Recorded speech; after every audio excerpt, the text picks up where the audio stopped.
Right, another relatively simple equation. Here we've got x plus y equals 10. Equal sign means that whatever is on one side of the equation must have the same value as what's on the right hand side. So here we have two variables, x and y. Because they're different, it means they can stand for different numbers. So we want to find two numbers which, when added together, will give us 10. One possible solution for that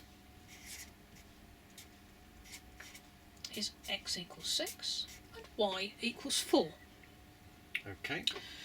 6 plus 4 equals 10. 10. But that's not the only solution.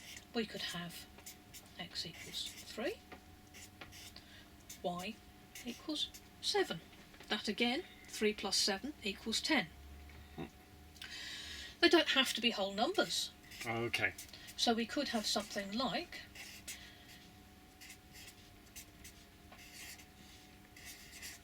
x equals 3.2, y equals 6.8. Again, these two numbers equal 10. Okay. We could also have the situation where they do actually equal the same value. Yeah. So it looks like there are lots of different possible values. There are in fact an infinite number of values.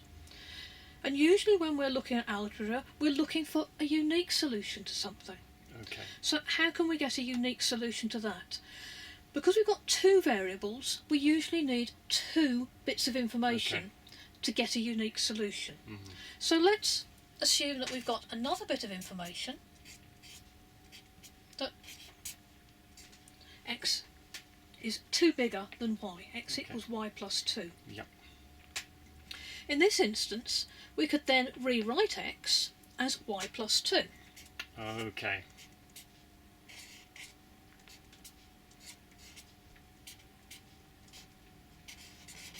So that is the same equation as the original, but instead of putting x, we've put y plus 2. Yep. We can then simplify this because we've got two lots of y. We've seen in a previous video that you can then amalgamate those to give you 2y, meaning 2 times y, Yep.